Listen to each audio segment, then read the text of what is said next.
This podcast is a member of the Place to Be Nation family. Visit us at placetobenation.com, the only place to be in your pop culture world.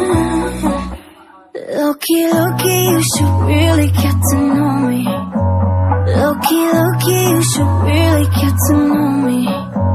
Yeah, I know you got some things that you could show me. Loki, Loki, you should really get to know me.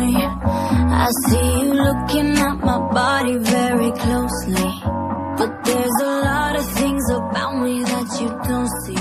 Hi, welcome to Geek Sassy.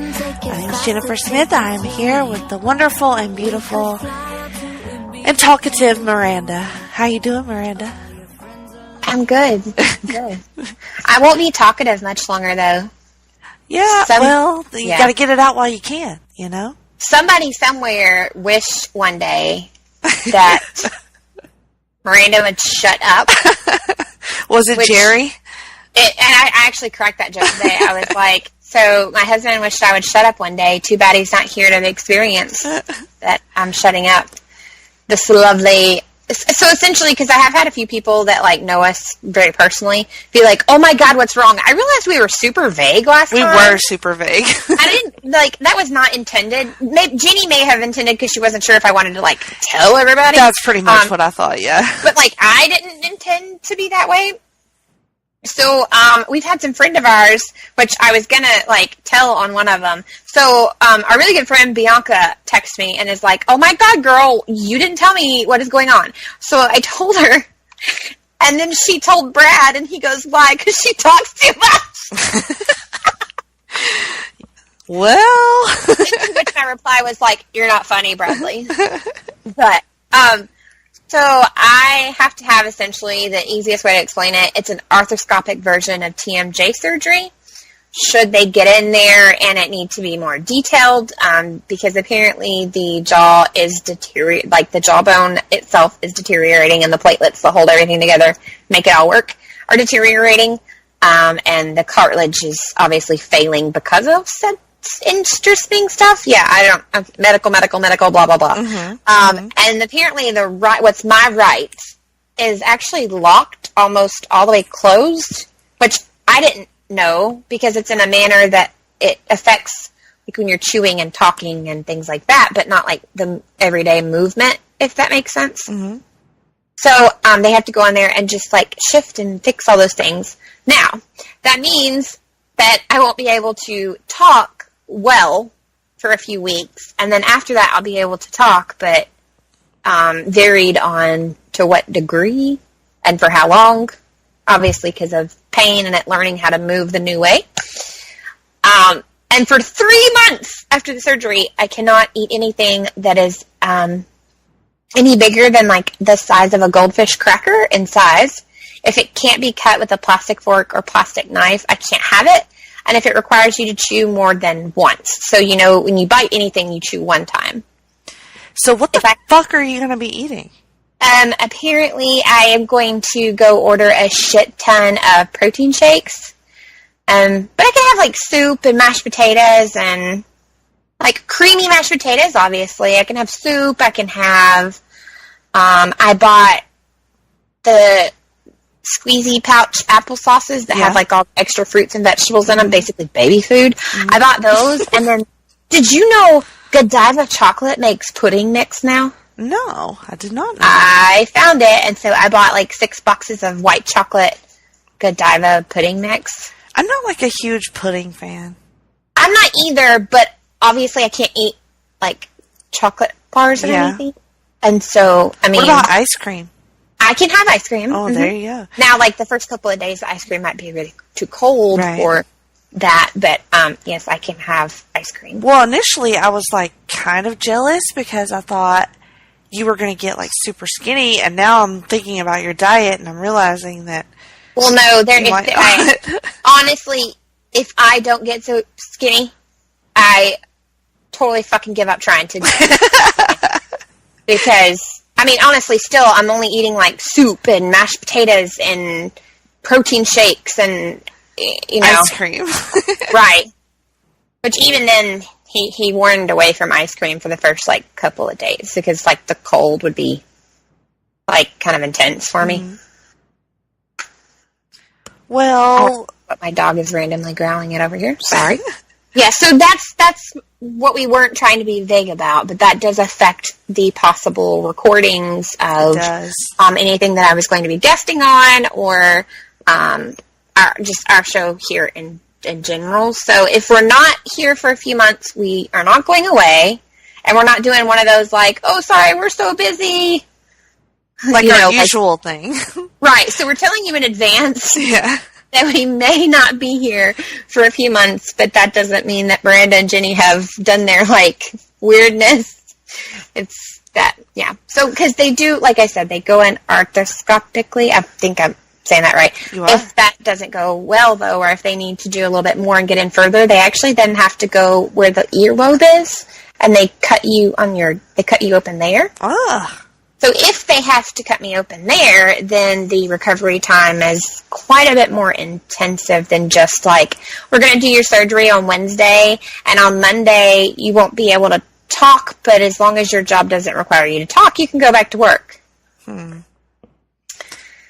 Well, I will hope that they don't have to cut your ear off, which is what I heard.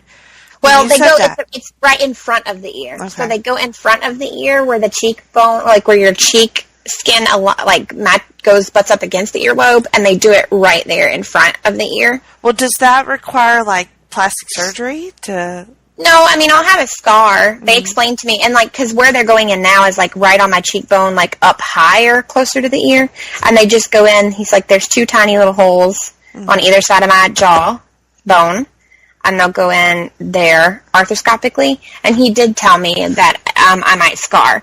But I said, well, I mean, a tiny bit of me is a little vain, and is like, well, shit. But then the other part is, like, at the end of the day, it's 2019, and there's so many ways that you can treat scars and take care of scars that I'm like, you know what, whatever. I'd rather not be in pain, so let's do this. Yeah. Well, that's good. That's a good way to think about it. Yeah, I mean, it is what it is at this point, so that's our...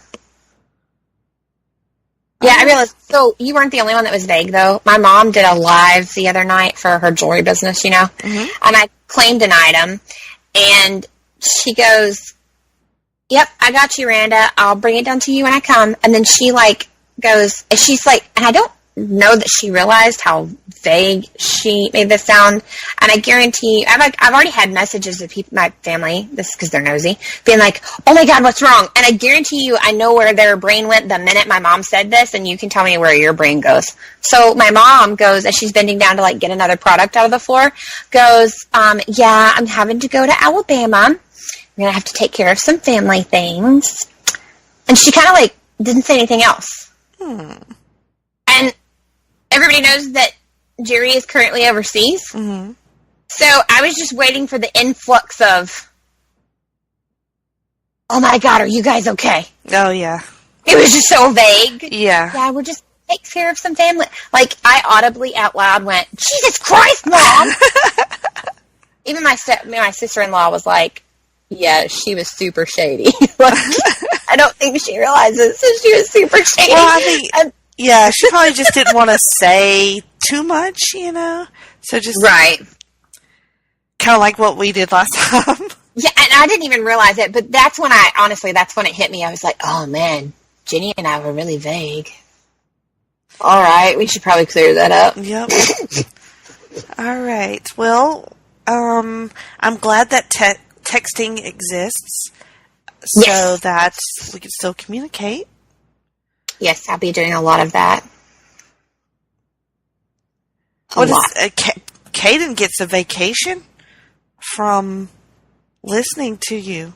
My mom is coming to stay with me. Well, I'm just saying. That's grandma. That's different. I know, but I have a look I give both of them when she's like trying to allow him to do something that I'm like, I am serious. Like, if I'm going to like be text yelling from the other room, like, I'm not kidding. I'm still your mom. Like, to his phone. Be like, try me. Stomp your foot real loud. I might. Oh my god. Or just take a fucking break and let your mom do the shit. I could. Yeah. I mean, But, you okay, deserve I'm enough it. like you that you know that you're going to, like, we say that, but. Whatever. I could check Or not. out for a week. Real quick. But, as it's been established, you're a much better parent than I am. So. That is not, I've told you, that's not true. It's just No, we parent. it's science. I already figured it out. No, okay, guys, Jenny really is a good parent. Trust me, she's a good parent. Mediocre at best. You're a good parent. Just because we have a few different principles. At the end of the day, Jenny and I have a lot in common with parenting. That is We have true. a few different principles. That doesn't mean that either one of I us don't is have better any parents principles. together. It's just getting through the fucking day at this point. all of my principles have been beaten out of me. All of you people who still have principles, what the fuck is wrong with you? Because I don't know. You're funny. Oh my god. It's late, yo. It's been It a is long late, day. yo. Sorry, I had to talk to Jenny before we could record. Here it is. All right, let's be geeky for a minute. Be geeky for a minute. I can't even talk. Let me have some more lemonade.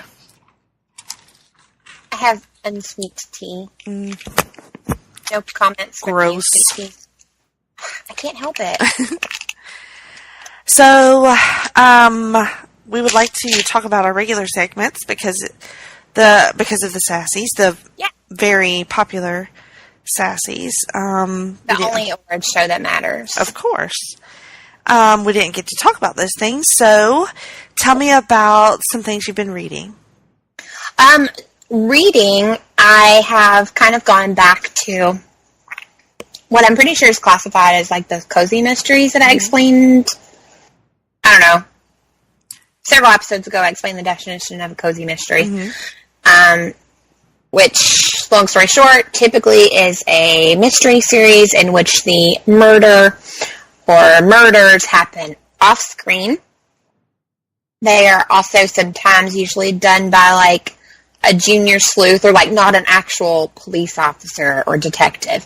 And then there is usually somewhere in there some sort of, not like romance as in like a romance novel, but there's a love interest of some sort. It may not be talked about very much, but there's some sort of that going on in there. And then there's different genres within that as well. So like you can have mystical or you can just have like a basic one. And I am rereading the Agatha Raisin series. Agatha Raisin was actually done for Acorn TV, the Acorn TV app. Yeah. Okay, so they did Acorn TV. They did it on the Acorn TV, I guess. And then there was a huge gap in season 1 and season 2 because, honestly, there was an interview that I watched that they said that their American viewers is honestly why they are back for. They're actually recording season 3 right now, and they said it's just amazing because of their American viewers, which I thought was a really big says something. That there's that many American viewers into British, television series. Right. I feel the same way about Miss Fisher. Yes. That's an Australian show. Yeah. Yeah, and I think it has a lot of international following that has kept it alive.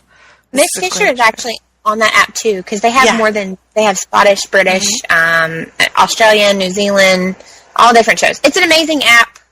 I recommend you checking it out if you're into anything like that. But they're MC McBeaton books, Agatha Raisin series. Agatha Raisin is a early retired.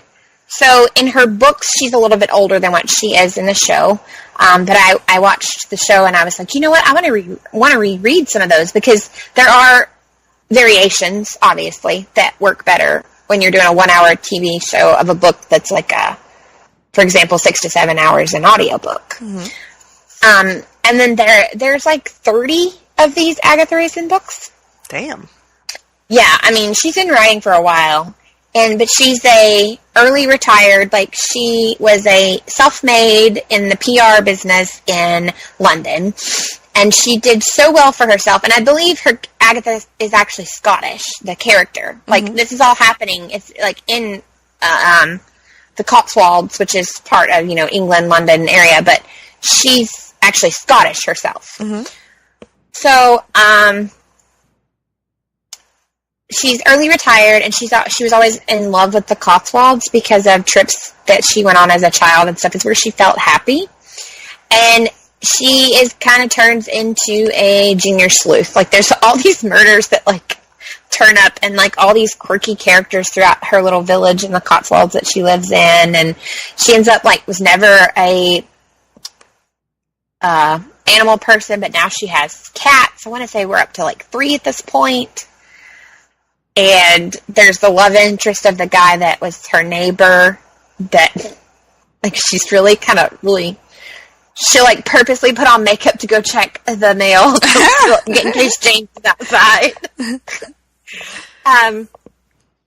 But everyone has a different, like, murder or couple of murders, and she becomes really good friends with, like, the junior police detective guy.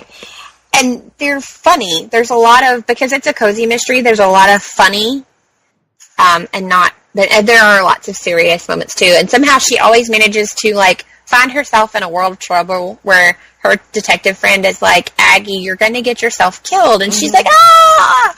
And then, like, she almost does, like, almost every book.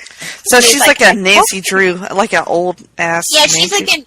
Like in the book, she's like 50, like, obviously well off money wise. Mm-hmm. So she dresses well too.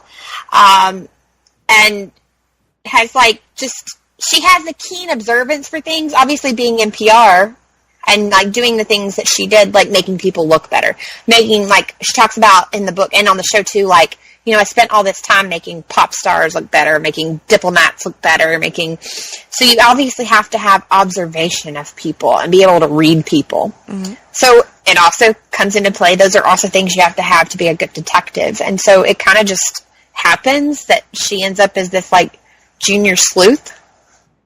And she's pretty good at it. And she's actually better at it than the police are. Of course. Like, she ends up finding out information before they do, or that they don't. And I'm up to... Oops. I think I'm up to, like, number 9 or 10. So, okay, I'm up to 10 on my reread. So as of 10, this will no longer be, or as of the end of 10, this will no longer, when I go to 11, no longer be a reread. Like, 11 forward is, like, new territory for me. I thought I'd read higher up. I have maybe 11. I'm unsure about 11. But anyway, so it's a lot of new, even though there's a lot of new characters, because there's characters that I don't remember from the shows, mm-hmm. and I don't obviously remember reading them the first time. And then like I said, there are things that are different in the books, entirely different. That I think because of it just makes for better TV. The changes that they made are amazing, but it makes for better TV, honestly. Okay, sweet. Yep. Cozy. Yes. Got anything else? No, because, I mean, like I said, I'm on... Yeah. Which, I guess, have I given a Goodreads update in a while? I don't think so. How far you got? Did you ever set one? No, I did not. You should totally set one. My goal, I kind of started that Stephen King project, so that was kind of like loosely my thing. Well, I'm loosely kind of joining you. Yeah. I'm working on one, and then I went back and reread the one that I told you was my favorite, mm-hmm. The Girl That Loved Tom Gordon. Mm-hmm. And it's still my favorite, but I will say that is a prime example of how a book can feel differently, and you grasp it differently at different times in your life. Well, that's the mark of a great book, though.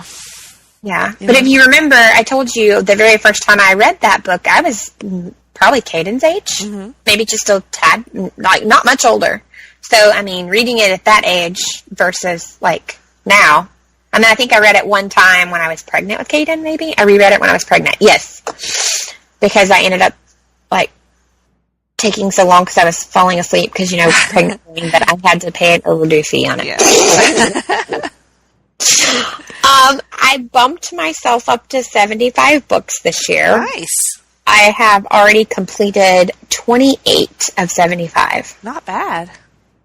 No, audiobook is a wonderful thing. It sure is. Which I got into the discussion with somebody the other day. We don't have to make this a deep discussion. I just want to know, yes or no, do you count audiobooks towards reading a book? Oh, definitely. And towards your, if you were making a goal towards your goal? Yeah, for sure. Okay. Do you?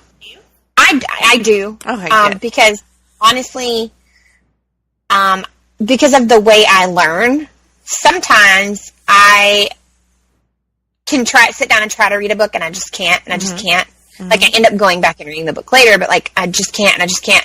But if I listen to an audiobook while I'm washing dishes or while I'm folding towels or even working because of the job I have now, I feel like I'm actually absorbing it because someone else that's read the book can ask me, well, what did you think about this part? And I'm like, oh, I know. That part where they randomly had the cat tripper, that was just the cake, which sounds really funny, but no, that's something I was talking to one of the Agatha Raisin about with somebody else the other day that has read them. And it is it's a small thing that you probably would gloss over, but in that instance, having a cat trip that certain person was I don't know, it was just great for that scene. So it is I think, depending on what you're doing and where you're at, it can, That's really just basically the only, that's the only way I read stuff anymore is listening. I mean, I'll always have something playing, podcast or book or whatever, so it's pretty much the only way I can do it anymore. Well, when you're taking your kid, I don't usually listen to it on the way to school or once I've picked him up, but once I drop him off, I may turn my book to run my few errands in the morning before I actually start work at home, or on your way to get them, sitting in car rider line, that kind of thing. Mm-hmm. You can still have your book and not have to worry about doing housework, like you said, just in the shower. Hell, I mean, even then, falling asleep too, everything. Now I have stopped doing that because I would wake. I have really bad sleep issues, so I wake up a lot throughout the night, and if I forget to set that little sleep thing, I would wake up and it would be at a really important part, and I would remember and be oh. You would get spoiled. I would get spoiled. All right, so speaking of which, I have been listening to a book called Kill Creek. It is by Scott Thomas. I was taking a little break from the Stephen King reading project, and I saw this one. Just kind of, I wanted a haunted house story, and that's what this is. And the author is Scott Thomas, like I said, and the narrator is Bernard Cetro Clark. And so the story is about the four or five main characters are authors, and they're all horror authors. And this rich guy who does these sort of publicity stunt, social media type events for movies and TV shows. He will orchestrate these scenarios and then get a lot of social media buzz about those things. So that was kind of what he does. But his daddy's rich, and so he can basically just do whatever he wants on a whim. And he loves horror fiction and these four authors. So he finds this haunted house, and he for real haunted, or this is a suspected, everybody calls it haunted? He becomes obsessed with this book that he read that is based on the story of the haunted house. So he believes that it's haunted based on that book. Gotcha. And it seemed like there's a swerve coming, so we'll see about that. But so the main characters are the four authors, and then they go and spend Halloween night there at the house, and he does a live streaming interview with the four of them, and he sort of he sold it to them as like, this is going to help your career, and your each of the authors has a different issue. Like one of them, it has writer's block. The other one, the publisher wants them to tone down the horror of their book. Ooh. And another one is like a legend. So he's just basically like waiting to die, basically, because he's achieved such literary heights. And then the other one is a woman, and she writes this like really dark and gothic and sexual and kind of fucked up horror. And so clearly he's taken inspiration from several things and people in the horror world, it sounds like. Yeah, and he wants to bring them all together at this house and then have this live stream interview with them. But during the interview, he brings up all the bad shit about them and just basically buries them. That's just kind of... Right, so it gets all fucked up, and then they each have experiences in the house. Weird things happen. And then, I don't want to spoil too much of it, but after they leave the house, all four of them start writing essentially the same book. And they become super obsessed with it. And not until later do they figure out, hey, we've all been writing the same book. What the fuck is going on? That is weird. So I'll leave that as the teaser. So I won't go any further. But so have you finished it? I'm on chapter like 28, and there are 41. Oh wow! So in the back half of it. But I've enjoyed it quite a bit. The narrator is very good. I really like it when the narrator can give a distinct voice for each of the characters, and it not sounds like fake, like or forced. Yeah, forced. And so this guy's real good at it. So I would recommend that. And after this, I'll probably start back to Stephen King, moving on to Misery, which I've seen the movie and loved it. So I could definitely see where a project like Stephen King's that you decided to take, which is super cool, would be one that, gradually throughout so many books, you'd need to be like, okay, I just need, not a palate cleanser as in the sense of like, I'm over this, but like, you just need something else for a second. And then, Which I had been mainly listening to his books for a while anyway, so I was already kind of like in the project before I decided it was a project. So I'm several books deep, and so yeah, just taking a little detour there. Quick detour. Well, kind of. No, I get you, because I know I've taken like a break, and I started the book that you and I were talking about the other day between certain, I don't remember at what point I think I stopped at like book 8 of Agatha Raisin. Mm-hmm. I was like, all right, I'm gonna start over here for a second. And then when we were both like, not right now. I went and did 9 of Agatha Raisin. All right. So, what about any streams? You have any TV? I would just like to point out that for the first time ever, Jenny and I can't talk about CW shows. Well, we might be able to. A little bit. I am ahead of Jenny, and I'm all caught up. That is true. You have left me. My travels took me away for a bit, so... No, I'm just kidding. I totally understand. Well, no, honestly, that does affect, because you can't watch something before because you're packing, and you get home, and you're like, I gotta unpack and, be with my family, and... Yeah. I'm 2 weeks behind on that. But I am caught up on Legends, because I had to watch that when the quote-unquote mid-season, whatever. So were you, completely caught up, through this week on Legends? No, I saw the wrestling one. That was the first one. You saw the wrestling? Yeah. Was that the first one? That was, yeah, I think so. Yeah. I'm pretty sure. Which was great. I love that episode. It was great. I love all the episodes, but the rest, I was like, are they doing really wrestling? Gonna like...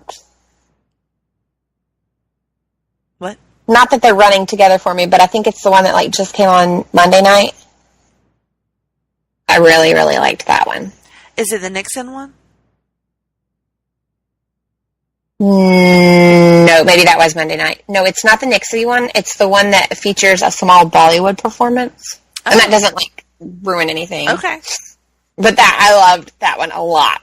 Okay, it has to do, so I'm too behind on fucking Legends then. That's I can just tell you because it doesn't, like, it's in the preview. If you go to read, like, what's coming, it's Jane Austen. I'll just tell you that. Oh, cool. Yeah, that sounds awesome.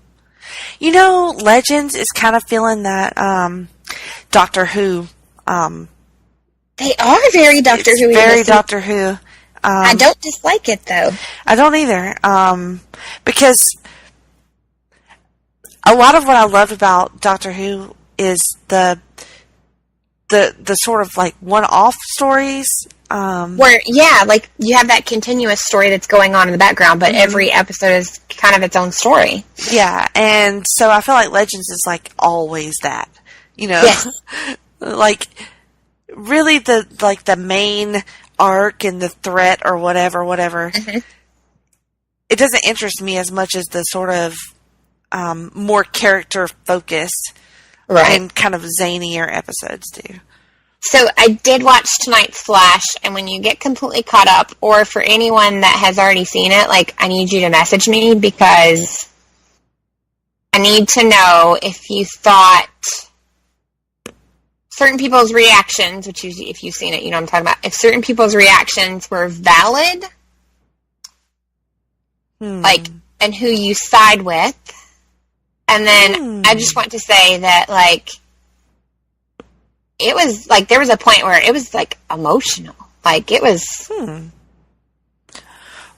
It made me sad. What are your thoughts about how the season is looking to end? Like, do you feel like it's been a strong season, or do you feel like it's struggled a bit? I honestly feel like it has struggled just a bit. Me too. But they just, as Jenny said earlier, kind of swerved. Well, not swerved everybody, because so everybody that's watched this far already knows certain things about Little Miss Nora. Miss Nora. But we've hit a turn point with all that. All right. I see you working hard not to spoil things, and I appreciate that. I'm trying, because I'm also trying to remember, like, what episode they start telling you some of the things they tell you, so I don't know what you've seen. So, yeah, they kind of start turning you a little bit, and explaining more of that, basically. And that may be the point where the season, because I know we don't have, but, like, what, maybe 4 episodes left? 5? If that. Yeah, something like that. Like, if that. Like, I know, for example, Supernatural, which does end a couple weeks before everything else, but, like, Supernatural only has, like, 2, 3 episodes left, like, total. Total? Well, no, like, for the season. Okay. No, next season is their final Last. season. I was going to say, I thought they had Which they're doing a full, like, run. They're doing a full, like, they normally have, like, 20-something episodes. They're doing a full run season. But next season will be their final season. So I'm hoping that maybe, you know how they've done in the past where they've picked up where there's only like 4 left, and then all of a sudden you're like, really? We're getting so good. Now you're gone. So it's a possibility. I feel like Legends is still pretty strong. I know they just were gone and came back, but like I still feel like they're pretty strong. I've been real disconnected with Supergirl too. Have you been keeping up with it? I have. I'm completely caught up. Well, I thought I was behind, but they didn't air Sunday night. So when I was like, why didn't it record? It's because it didn't air. I don't know. I will say, did you see the episode with the march? Yes. I was going to say, you would know if you did. And then, of course, there was... Wait. Because you said you're behind 2 weeks on Supergirl. At least. Well, they didn't air anything this past Sunday. Okay. So maybe you're only 1 week behind if you saw the March, you're only... Maybe I didn't. Fuck, I don't know. Maybe 2. Anyway, this season's been iffy for me. I don't know. there's a lot going on at one time, but not going on at one time, if that makes sense. Is it boring? Is that what you mean? No, the March episode, it was very, if you apply it to, like, current everyday life and things that we see often on air TV, like news channel, it was very gripping, very emotional. Instead of looking at it as like aliens versus, you know, like actual, like physical, like from another planet aliens versus right. Crap, what are they calling themselves? The children. I don't know, when you see it, I don't know, for a minute it hits you in an emotional way that, like, it's a it's also, yes, while it is part of the storyline and that happens in the comics and things, like, it's also a metaphor for now and in our past and just, you know. Do you think it's a well-done metaphor? Or is it like a preachy one? No, well, I mean, some people may feel it's preachy. I felt it was subtly done. Okay. Because, like, to not spoil it or anything, but, like, James is taking pictures at the march. And they start playing a song that just, like, I don't know, maybe is what sets the tone so much that made it, like, so emotional for me, but I don't know. It was just very, that I thought was well done. Because it could apply to so many different time periods in history. You know, something like that, of that nature, basically. All right, well, I will definitely have to catch up on that then. And then Arrow, I don't know. I really don't know how I feel right now. I don't either. I'm real weird about it. Well, because it's not the worst. Like, I'm actually, like, enjoying it, but at the same time, I don't like some of this back and forth stuff that we're doing now, and this jump ahead, and this, like, oh, by the way, we've hid more things from you for years, and I like some of the, like, callbacks to the first season. I think that is pretty cool, the way that they've done that. But I think that, like, Oliver, you would think he would know better on certain things by now. Like, how does he keep...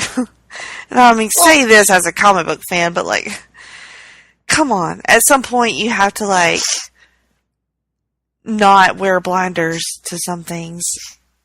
Right. And then I also, have you noticed, maybe it's just me, there's less of him. Like, the show is called Arrow, but the last few episodes have been, like, he's not even been, like, on the screen, like, more people have had way more screen time than him. Yeah, they did that one that was, like, all set in the flash forward. Which was... I like that episode because it's Felicity heavy, which I enjoy, and I do like that, but again, it's in that whole, like, we've lied to you about something else and never told. Like, poor William. Yeah, poor William. That's really how I felt that whole episode. I was like, poor William. But I do like Mia quite a bit. I do like her. And this week was all about Laurel. Yeah, I haven't seen that one yet. And Laurel is kind of, like, amazing what they've done with her because everybody hated her. I did. Us included for such a long time, and sort of slowly, she just crept in until she's become, you know, not part of the team, but something that doesn't stand out as terrible. Right. Which is a compliment, I think, for her. And with some flashes of some real interesting things, both from the actress and the story. Mm-hmm. They hinted at something in this episode, too, that I'll see if you catch. Okay. Which, I don't want to spoil it, but at the same time, I kind of want to be like, didn't they mention a such and such show? Have they not talked about spin-off shows before? What do you mean? The idea of, like, other shows that would also go in line with, like, Arrow and Legends, and it'd almost be like a spin-off of Arrow, kind of, sort of. Like Batwoman? No. Like a Birds of Prey? I don't know. Was that discussed, or am I, like, imagining that was discussed? I think you hallucinated that. There's Maybe a I Birds of did. Prey movie. Well, I knew that, but that's going to be on, like, it's not even going to theaters, is it? It's going to just, like, the app? No, it's like Margot Robbie and all that shit, right? Oh, that's right, that's Yeah. right. Maybe that's where I was getting it confused. That's right. I remember seeing that the other day now. Like, more in-depth sort of preview style thing. I don't know if that's a Birds of Prey thing or just like a Harley thing, though. I don't remember now. We don't have any information on this thing that we're talking about, but... Well, this is one of those, like, there's information, but it's... I feel like it's... I'm too lazy to Google it at this point. Well, my keyboard makes really loud noises, so... So it'll just be a mystery. We will get back to you on that one. We know it's a thing, but we don't remember all the details. Any other shows you want to talk about? I was going to talk about the Agatha Raisin show, but I kind of already did when I went over the book. I feel like there's more that I've been watching. I had to go through my Netflix and be like, what the shit have I been watching? I don't even know. But even, one of the shows that I've been checking out is not even on Netflix. It's on HBO, which now that I'm talking about it, trying to decide if I've talked about it before, True Detective Season 3. Well, okay, so we've kind of sort of talked about True Detective, but we haven't, I don't think you've ever, like, talked about it. I think I mentioned it. Mentioned it. Sassy's probably. Yeah, I think we've, like, mentioned it in passing kind of deal. So, like, Season 1 of True Detective is, like, one of the best seasons of TV ever. And Season 2 is a complete flop. But Season 3 was shaping up to be more of Season 1 caliber. Fantastic performances, a really great story. It's a good mystery. They have this time jump component to it. So you see the same character in 3 different, like, there's present day and, like, 2 past. Maybe I'm trying to think where we started at. I don't know. But they time jump between all 3. So, like, beginning of the crime, sort of like the middle part where it gets reopened and re-examined, and then, like, the end where it's already a legend.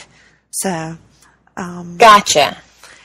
Lots of jumping around, so you have to pay attention. So you can't be fucking around on your phone, Jennifer Smith, when you're watching True Detective, because you will miss something. You'll be very confused. I'm guilty of that, but I have shows that I know where you can't do that on. Like, I know, like, this is not a show you can do that on kind of deal. This is one of those. And then, have you seen Abducted in Plain Sight? Oh my God. We haven't talked about this. Jeez. This show is like fucking bananas. Yeah. I reached a certain point that I, like, if I'm not mistaken, I did not finish because I was like, how? Done. Yeah. How on God's green earth are there people that are this naive and this fucking stupid? Like, and then I had a moment when I was watching it that I had a Fire Festival moment where you and I just stopped. Yes. And I was like, did that just fucking, what, did he just, and my grandma watched it on, her and I were talking about it, and she's like, I had a moment where I was like, say what again, sir? And I was like, oh, that's nothing, watch Fire Festival one. Yeah. Yes, I did. I was like, oh, just, I think most people have probably heard of this documentary by now on Netflix. And Todd Weber on his show Binge Please talked about it with Jordan Duncan. So, check that out. But I just wanted to get your take on it because I knew I would enjoy that. But, I mean, my overall take is, how are people that fucking stupid? Yeah, and like I get it. It was a different time. The 70s is really quite removed. But when it... Okay, I buy that. Until you allowed it to happen a second time. Right. And then I don't buy that no more. And I can't help but, be fascinated with the man, the B guy, and, wonder what is this quality that he has to convince these people of these things and to... Well, I mean, I'm with you because, when they talk about some of the more famous, I know he wasn't a serial killer, but when they talk about some of the more famous, serial killers and, child abductors and things of that nature, they talk about the charisma they had and how, honestly, I look at Manson and he freaks me the hell out, but I guess when he was getting all these followers, he apparently was a very attractive, at the time, mm-hmm. Very attractive, very Bundy, mm-hmm. very, nice looking, many people had said, well, he was so nice and so nice looking, so I'm completely with you on that one, and I kind of wondered the same thing, because clearly he is charismatic mm-hmm. enough mm-hmm. that you want to believe him, but then clearly in the same sense, you're working with people that, when you're watching them give the interview, you're well, you don't seem I don't want to use the word dumb, but I mean, you don't want to seem... Right. I thought at first, okay, maybe we're dealing with two individuals that... Because you read the synopsis and you're what the hell? Mm-hmm. And you're maybe you're dealing with two individuals talking about the parents of this young girl that weren't as educated or weren't as... They were naive. Right, but I meant further.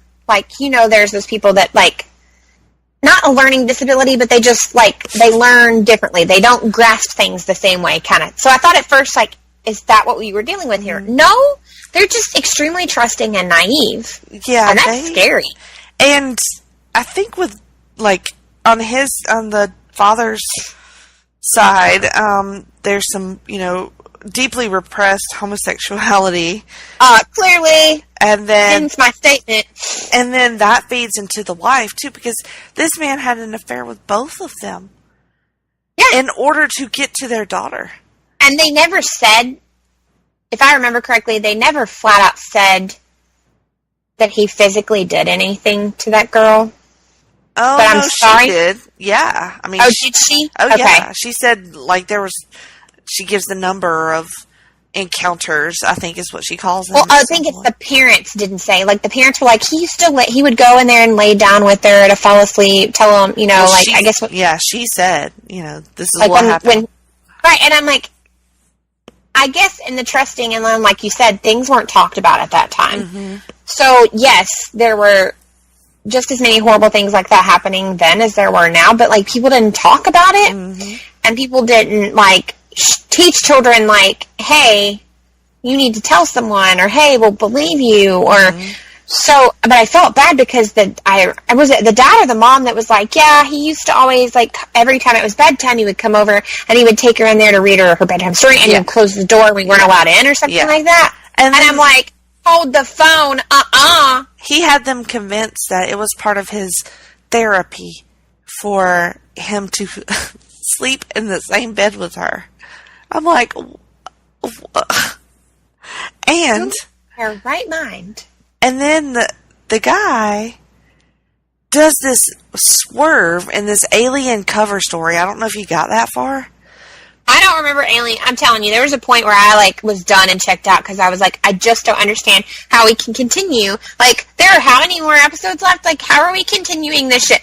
How is it still happening? You know what I'm saying? So he kidnaps her basically, and then does this gimmick with a voice recorder or whatever, and he kept drugging her, and so she was... I do remember him taking her, but I guess I was so, like, just baffled, I forgot the alien part. So, he drugged her and, like, faked it? Yeah, he had a recorder, and he would somehow distort his voice or whatever, and he told her that she was an alien-human hybrid, and that they had to have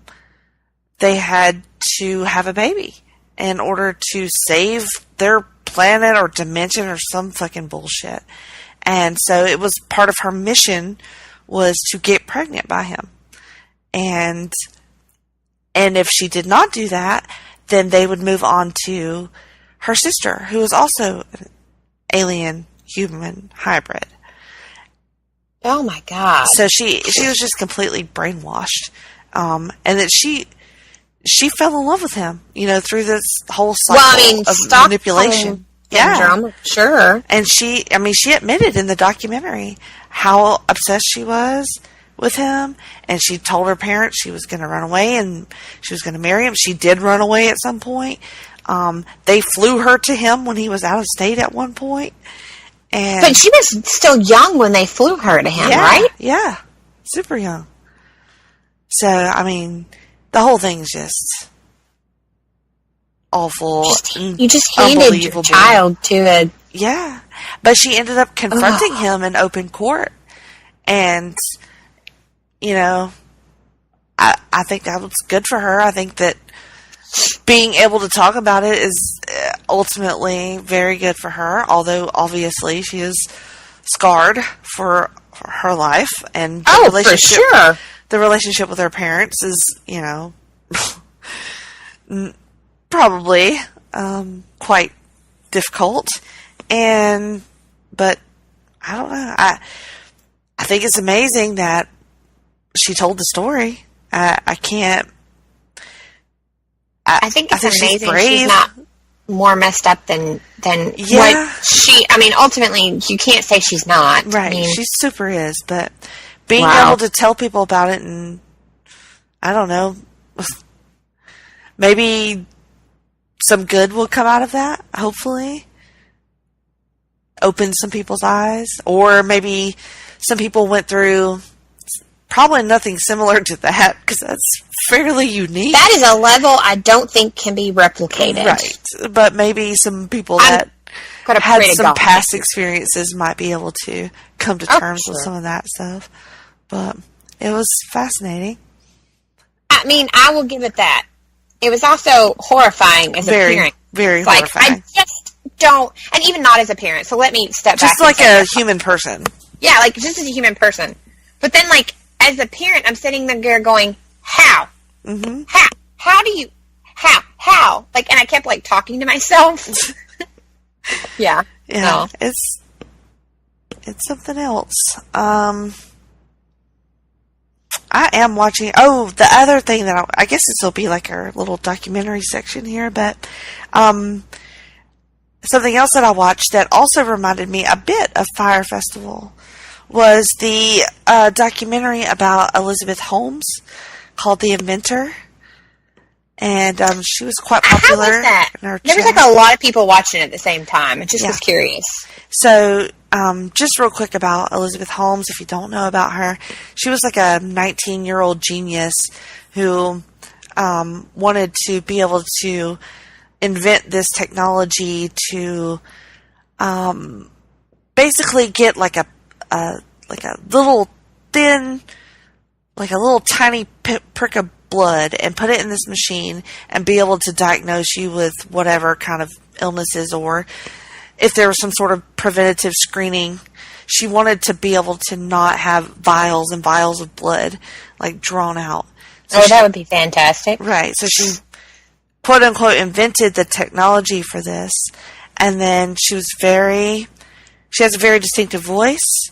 And it's very odd. I think you should probably Google that and listen to Elizabeth Holmes clips and hear the way she speaks. But apparently she had that same sort of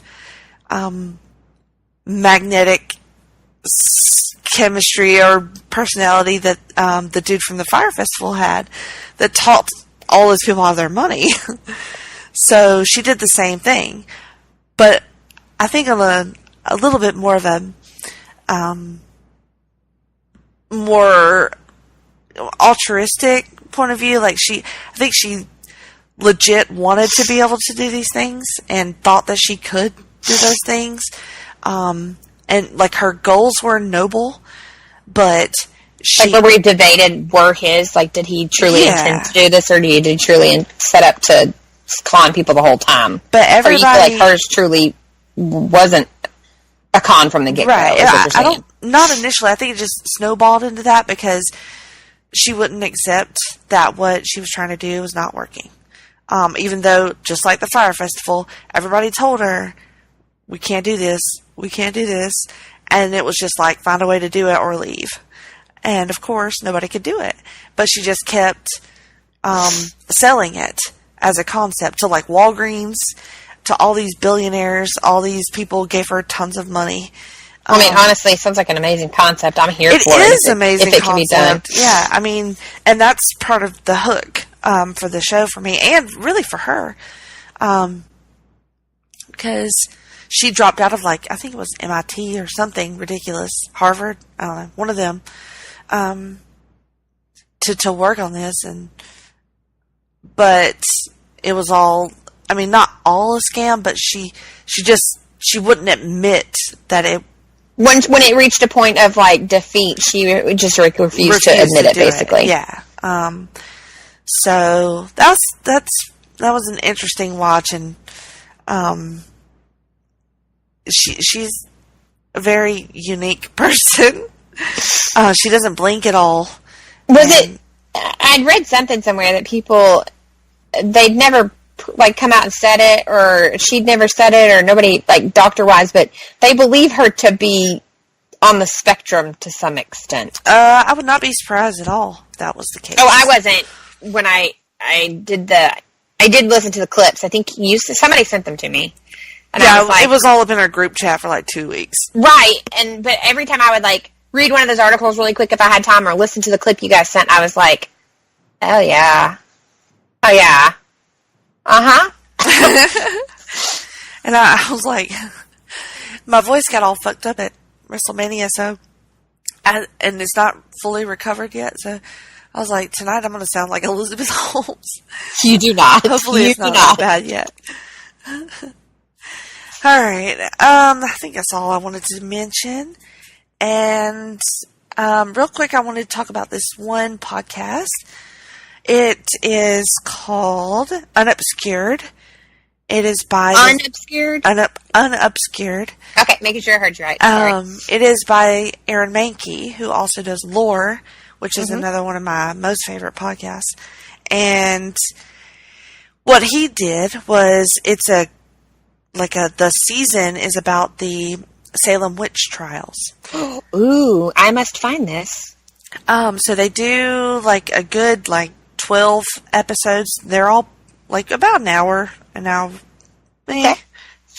An hour tops, but fairly short listens, and it's like a real deep dive into the Salem witch trials, like all the circumstances around it, all the key players, just very historically based. Like, Aaron Mahnke knows his shit. Like, he talks to the experts, and during the audio, while he's telling the story, he will put in like clips of the interviews that he had with the experts. And subscribed. Yeah, it was really, really good. I really super enjoyed it. Not ever been super into the witch trials, but I really loved hearing this like highly historical perspective and all the context that went with it. That's one of my favorite periods. I don't know why, because that sounds really weird to some people. No, but a lot of people get super into it. The Salem witch trials are one of my favorite times. And, they don't talk about it much. And it used to be in history, because if you remember when we were in school, they would actually, it's part of our history. And they would touch on it, but they don't do it so much anymore. I think it's just become so fictionalized that most of the real accounts and the real stories of it most people just don't know those. But I think that's part of, like, when I was in school, at least, the teaching of it is that explaining to people that, honestly, even then, a lot was so fictionalized that people didn't know who to believe or what to believe, or, you know? Mm-hmm. That's like the whole point, really, if you think about it. There was so much fiction and lies and slander being spread that, I don't know, I think it kind of teaches some good moral stances, to be honest. Yeah. Yeah. If you start thinking about the quote unquote witchcraft of it all, that probably knocks it. That's the reason why Alabama doesn't discuss it. Yeah, for sure. Never mind. Sorry, kids, you go to school in the Bible Belt. We are not discussing any form of witchcraft whatsoever. So that was a really good one. Did you have any downloads to talk about? I haven't listened to many podcasts lately, to be honest with you. I did pick up, let's see, what was this one? There was a Hallmark podcast I came across. Oh, shit. That's a good idea. There actually is, like, Hallmark podcasts. Because remember I told you I was trying to do that search for, like, I was Googling, like, cozy mystery. I was trying to find, like, cozy mystery podcasts. Yeah. Which, by the way, if you know any, tweet them at me. Because that's, like, a niche area that you think, because there's, like, all these podcasts for, like, everything, like true crime, and then for, like, romance, and then, like, you would seriously assume that, like, with the amount of people, because there's, like, groups and groups and groups upon groups on Facebook that you could join for, like, just people that read cozy mystery. So there has got to be podcasts, and I'm just, like, not searching them in a manner that would find them. But Hallmark came out with, or agreed to, so I think it is done via the permission of Hallmark. And these two young ladies have been on, because, you know, they have, like, a daytime talk show on Hallmark now. And they have been on there once or twice, and it's called Hallmark Channel's Bubbly Sesh. So they kind of get together and discuss different shows or premieres of things. I want to say it's like a new, I suddenly can't think. They are currently promoting it as, like, the new and improved version, so I want to say maybe they went off the air for a little bit and are, like, coming back. But they do a recap of, like, the show When Calls the Heart. They do recaps of those. I don't know if I talked about it yet or not, but there was a series of new mystery movies that came on Hallmark Movies and Mysteries, which is what I watched the most of, that had Allie Sweeney, called The Chronicle Mysteries.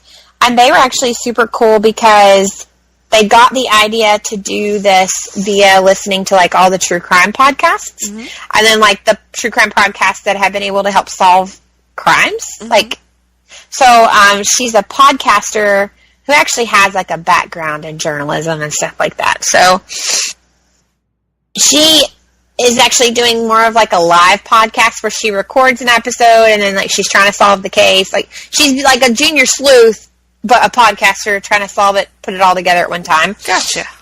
So they made a TV or a movie series off that, and they've done 3 movies, and they aired them, like, consecutive Sunday nights, and then there will be more to come, like, later in the fall.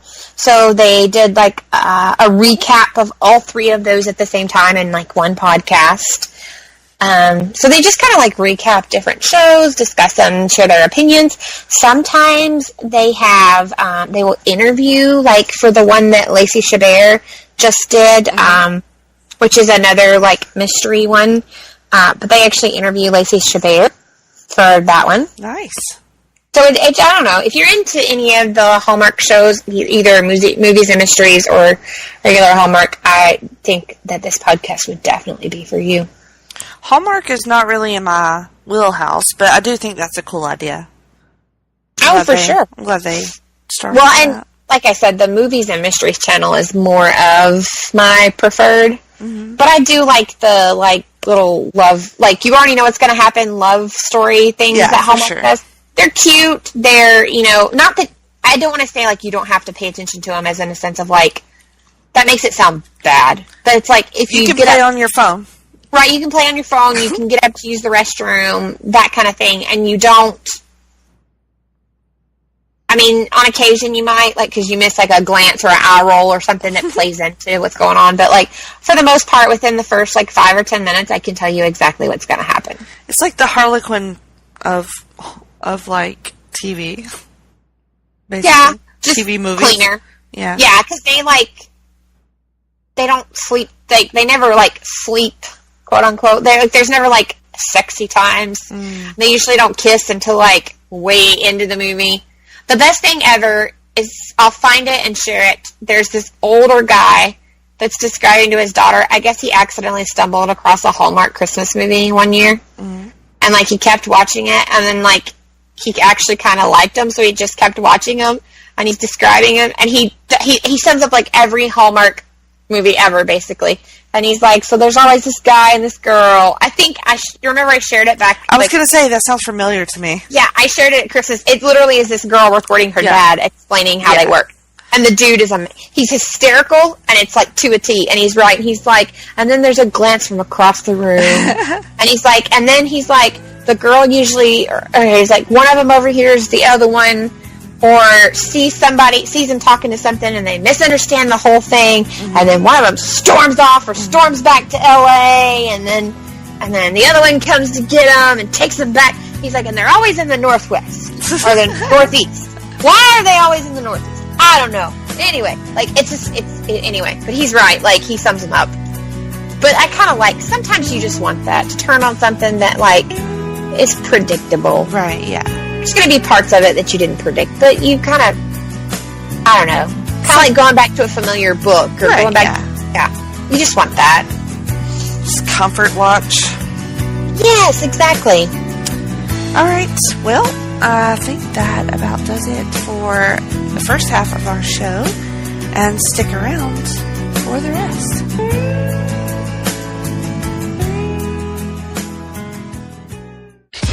Promotional consideration paid for by the following.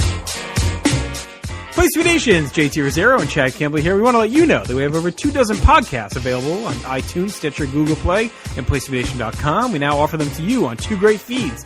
On the PlayStation Wrestling feed, we dive into topics running the gamut from today's WWE to the glory days of yesteryear and the ins and outs of the territory days. In addition to our full-length shows, we also deliver to you special pod blasts on topics old and new. The Place to Be Nation Pop feed is a veritable treasure trove of great content, offering tremendous shows covering the land of movies, television, life, comics, and sports, brought to you by the most knowledgeable and insightful folks in the podcast world. You can find all these great shows, plus archives of our past podcasts from over the past 8 years as well by subscribing to both feeds on iTunes. And while you're there, be sure to rate and leave feedback as well. All of these shows, plus others, available on PlayStation.com, where we cover pro wrestling, sports, movies, comics, plus in-depth search projects, and much more. Be sure to support our site by using www.PlayStation.com/Amazon when doing your online shopping. We want to thank our friends at Boneheads, Wing Bar, ProWrestlingOnly.com, and TheHistoryOfWrestling.com as well. Be sure to follow us on Facebook, Twitter, Instagram, and Tumblr. PlayStation.com, the only place to be in your pop culture world.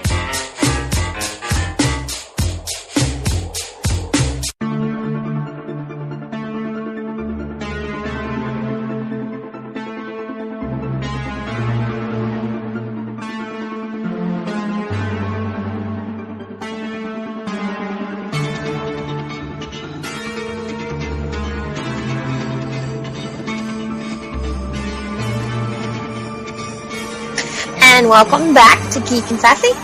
Miranda and Jenny here. Whoop, I just want to, whoop, whoop, all right, whoop, whoop. We're still awake, whoop, whoop. I don't know how. Can't believe it. Right? So real quick to give some shout outs to all the rest of our favorite friends at PlayStation Nation.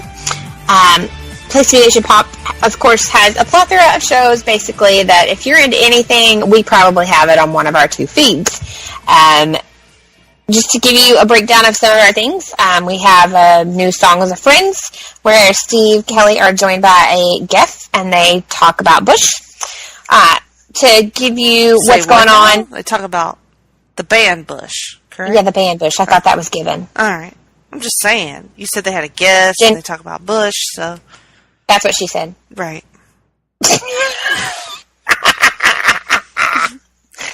I said it was late, and my brain ain't working. Let's just be honest. Our brain would always do that. That's what she said. You're right. That's right. Continue. Okay.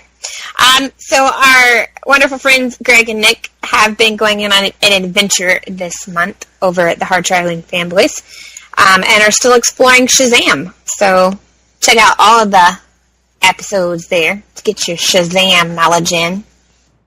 I've said it like 3 times now and nothing's happening. Damn it! Shazam! Apparently I do not have those powers. Oh, damn it. Right? I listened to their review of it today. It was pretty great. Is it? I recommend Oh, that. you said they have a also spoiler-free version review of the movie. Yep. That's pretty awesome. Mm-hmm. It's very That's good. hard to do spoiler-free reviews, by the way. It was rough, yeah. I've done one, and that was rough. Real rough. And then there's, they're breaking down where the non-NBA playoff teams are headed, and are the newest NBA team podcast with Andrew and Adam there. Of course, you have our wonderful Marvel Age crew, and they're moving into the first half of 1970. I hope they're not going to the part of 1970 that might get them abducted and just saying. They might get drugged and believe that they had to have sex with a guy because they're an alien hybrid. Right. It is your mission, Marvel Age crew. It is your mission to become pregnant. To become pregnant. To save the human race. The tiny little alien embryo babies. While he also fucks your mom and your dad. Right. And I'd like to see all y'all pull that off because not a one of you a female. So this should be very interesting. All right? Oh, shit. All right. Anyway, so my favorite, wonderful, most beautiful co-host here has a wonderful show called Talk a Pop with our amazing friend Tim. And if I remember correctly, Jenny made a excellent trip and went to WrestleMania. And so they have a special guest on and are discussing all the fun, woohoo stuff of WrestleMania. Yes. That I don't listen entirely to that. understand. You will understand. This is like the cool part. Well, all of it's cool, but like... It's like is it like the pageantry and pomp and circumstance of the WrestleMania? Well, more about the drunkenness and debauchery. Oh, so it's like your expense. Yeah, oh, it's your experience. Yeah, basically. Not a whole lot of wrestling talk. A little bit of wrestling talk, but... Well, I mean, I kind of get wrestling talk. Right. I mean, I'm not a non-wrestling person. Right. I'm just not a... Yeah. It's Gotcha. a good listen. I would It's a recommend good it. Because I'm on it. That's why I recommend it. Well, I recommend any show Jenny's on. You should.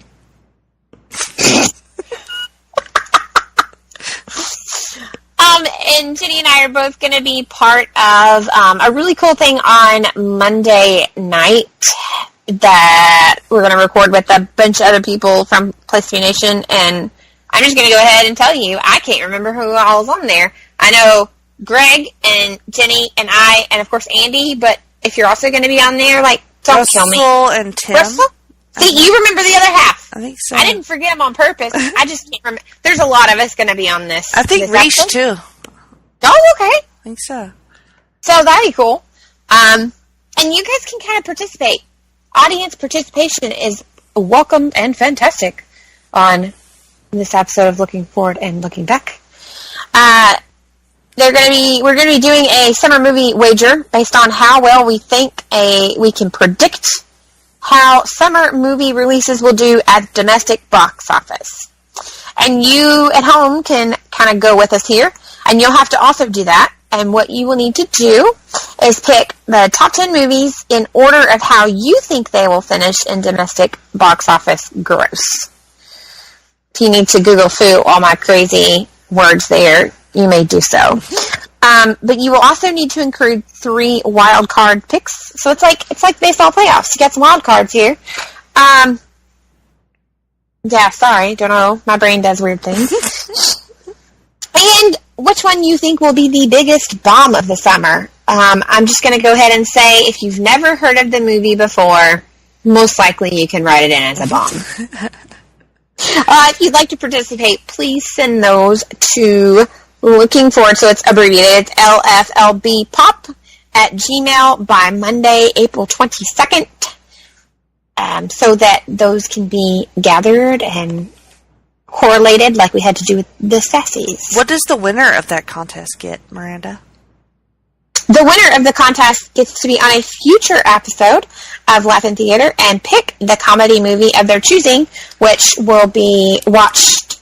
It's a live watch and discussion of whatever movie that you may pick. And you should probably pick Monty Python. Oh, yeah. Yeah. I say, or Oh Brother, Where Art Thou? Or that one. Mm-hmm. Yeah, or that one.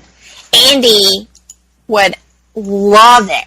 Love it. Pick either one of those. Exactly. And if you've not listened to that show, I highly recommend it. They have a rather pleasing little, start to their show. It's a fantastic little listen. Mm-hmm. I liked it. Did you? So, I like other things as well. I like shows on the wrestling feed. Like Nate Milton and his crew breaking down WrestleMania 35 on a special edition of Chain Reaction. And then Chris and Devin also had the PTBN WrestleMania 35 reaction show. And then I'm going to plug Main Event, which is on the wrestling feed. And I was a guest on that show with pretty awesome people, talking to Brother Nate and Scott about the actual wrestling part, for the most part, of WrestleMania, so that was fun.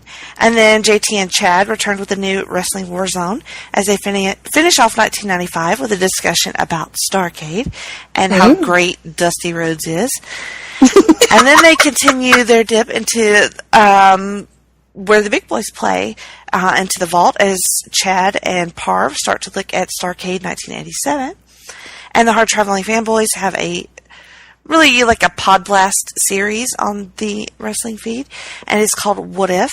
This is the second episode as they examine a world in which CM Punk does not leave WWE into 2014. And then check out PlaceToBeNation.com. There will be some written things coming up there pretty soon, since Mania is over with, and we can start writing again, I suppose. I'm going to try that anyway. And then, even though I've decided that I quit with the candy tournament. I have not! I quit because Kit Kat beat Snickers, and I will just not have that, so. Well, I will just have that. I voted yes to Kit Kat. Well, we're done here. No, we're not. Okay, we're not. But that's ridiculous. Now. I love Kit Kat, but this how do not you a eat a Snickers. Kit Kat? You break them off one by one. What? Yeah. What kind I watched somebody savagely open. Would do it any other way? I watched someone savagely open it and just take a bite out of it the other day. No. And for those of you who know that Miranda's face don't lie, so I was like, and they looked at me and went, "What's wrong?" And I'm like, "Did you seriously just take a bite out of the whole Kit Kat?" Well, yeah. And I'm like, No. They're like, "What? Did you want some?" I'm like, "No, because you're not supposed to share your Kit Kat." But that's the whole point, is that you break it off individually and you get that snap, that pop. Mm-hmm. And you could share it, but you don't. Don't want it. There's only 4. No, right. That is not sharing size. And I'm sorry, sharing size is not sharing size. This is the one time in my life that I'm not going to teach sharing is caring. That and toothbrushes. Mascara, toothbrushes, and my Kit Kat. Sharing is not caring. Underwear. We have hard and fast opinions about this. There's another one. Underwear? Well, I don't know. I mean, I guess if you're desperate enough and they're clean. Well, yeah. And you know the person really well. Like, really well. Right. Alright. So, we haven't even mentioned what this show's about. but The fun of it. yeah, it is 12:30 in the morning. But we're going to talk about the first volume of a comic book called Doom Patrol. Yes. So part of the reason why we wanted to look at this, for me anyway, is because the show that is on the DC Universe app, there's been like 8 episodes of it so far, and I love the show so much that I got really interested in the characters, and I thought, I need to read some version of this comic book, and I know it has a very convoluted continuity. It's very weird. So we picked sort of an arbitrary place to start. But luckily, yes and no. Luckily, one other part of the DC Universe app is they have like a fuck ton of comic books available to read on there now, and this volume was on there. So I got to experience that. I read it all on my phone, which I've not really ever done before. I'm not a huge... We discussed this when we had Nick on and we did Jessica Jones, that I'm not a huge fan of trying to read comics and graphic novels on devices. Like, I need that good old-fashioned paper in my hand. And normally I do feel that way, but there's something pretty cool in that app where they have this autoplay feature, so it takes you panel by panel, and so you can let it just play and not. But what if I'm not done reading the panel because, you know, well, I'm not a fast reader, but sometimes I really you get could to just take a flip second. right back, or if you did read the panel, then you could flip forward, so you can control it, but it also just plays automatically. So it's pretty cool. I enjoyed reading it on my phone, and I was surprised by that. And that is another one that, cough, cough, should there be a person that could ever, I know there's not, this is one of those, like, you know how we're always like, maybe Netflix will give us free Netflix. DC Universe people, if at any time you want to go throwing around some free, subscriptions to the DC Universe app, I'm sure Jenny and I can find more than enough to review. Yes, plenty to review. I'm just saying. A fuck ton, in fact. Right. I like that description. There's a fuck ton of shit on this app. I'm just saying it covers and not all the bad bases. Shit. Just like, hell yeah, there's a lot of shit. Yeah, there's not like, oh my god, that was shit. Like, hell yeah, there's a lot of shit. No, I super have enjoyed this app, and I'm excited to see what else they got coming out. And there's, especially with their original shows, because I love Titans and I love Doom Patrol, so excited about it. So what do you know about Doom Patrol? I had brief knowledge of Doom Patrol, not an extended knowledge by any means. So reading this iteration of it, which I remember both of us, I don't remember, okay, let me phrase that. I know both of us read issue 1. Yes. I don't remember if that's when, like, you had already, it came out when you already began, like when I was like, Jenny, and you were like already into comics, yes. Or if it, okay, that's what I thought. I know both of us purchased issue 1, and both of us read it. I know you really dug it, and I liked it, but I don't remember why I didn't go anymore. I don't remember why I didn't go for it anymore. Really, so, I think it was, like for me, I liked it, but I felt like I was missing a lot because it seemed to have a lot of, you had to have a lot of built-in knowledge going into it. That was one of the cons I was going to bring up about this, is it does have lots of references to previous Doom Patrol, like different various storylines and characters and such that either might not be as appreciated or might be completely overlooked by someone that doesn't actually have that knowledge or any sort of knowledge of Doom Patrol. So that was a little frustrating. I remember the reason I grabbed issue 1 to begin with is this is written, it's a team of writers, but it's Gerard Way. Right. Which I think we talked about him already. Well, he was the writer of the Umbrella Academy, is that right? Yes, but he is the lead singer from My Chemical Romance. Oh, that's right. Yep. Yeah. Like, super talented guy. He wrote majority of, I want to say he wrote, like, the whole album for Black Parade. And then he had his own album briefly at some point. And then he wrote, of course, like I said, Umbrella Academy, and then this iteration of Doom Patrol. So, obviously, super talented dude, right? And that will sound seriously interesting, too. This, I guess we should just, like, get into it, but I do remember specifically one of the main reasons I bought that first issue was the cover. Oh, yeah. The cover was really great. Because it's so, like, striking looking. So I have the volume 1 is what I have. And volume 1 is issues 1 through 6. And this is the 2016 series, because you'll see a bunch of different... Well, yeah, and it's called Brick by Brick. Yes. So it's volume 1 Doom Patrol Brick by Brick. If you're going to search for it because you want to order it or get it through GCF or something like that, it is Brick by Brick to tell the difference.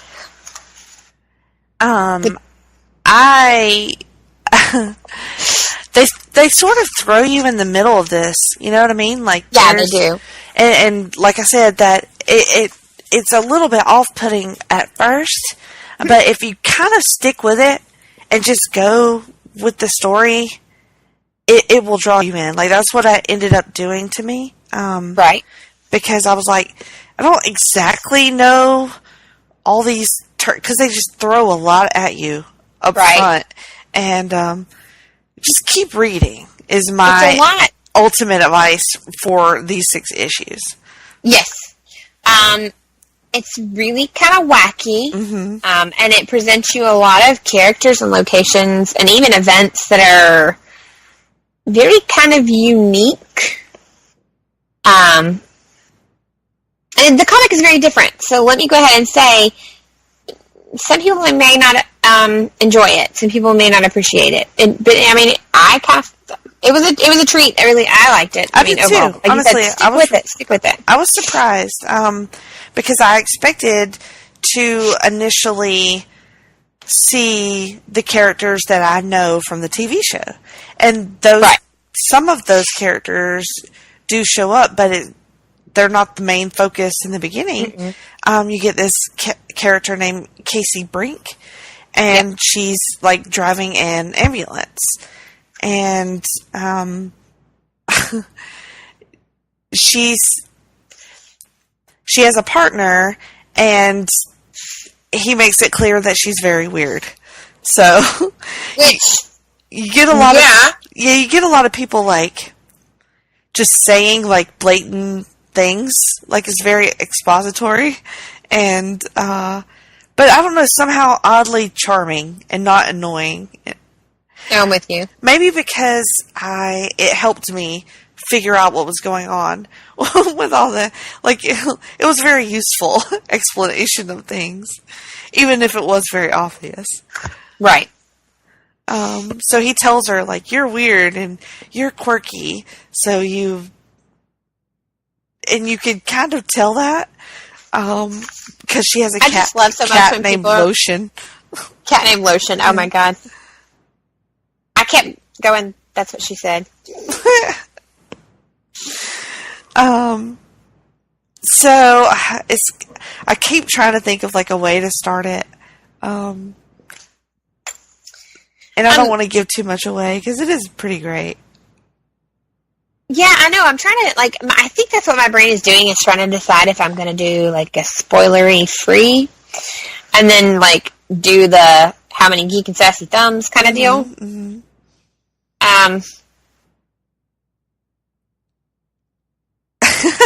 We're both struggling with this. So, because it's like she said, she's not she's not normal. Right. But at the same She's time, not like, she normal. seems, I mean, like, hey, she's just a normal, everyday EMT driver. And she's not. And pretty quickly, her life's kind of tossed, like, upside down. And suddenly she's thrown in between, like, this ragtag, misfit superhero team. Kind of. And an evil intergalactic corporation. Because you gotta have one of those. Right? Like, where would you be if you didn't have an evil intergalactic corporation? Maybe that's what that guy was reporting to, an evil intergalactic corporation, so they had to have a baby. Oh. Whole nother thought process. Yeah. But that, is. I mean, it works. So she finds out that there's a thing that is in the form of her ambulance, and it is a character named Danny, which is... Go ahead. No, I was going to say... yeah, I can't say that yet. Go ahead. Okay. So, and it's funny because I knew a little tiny bit about this from the TV version because I just watched the episode where Danny was a character, and his he was a street, and it sounds so weird to say that, but like he would attract these like weirdos and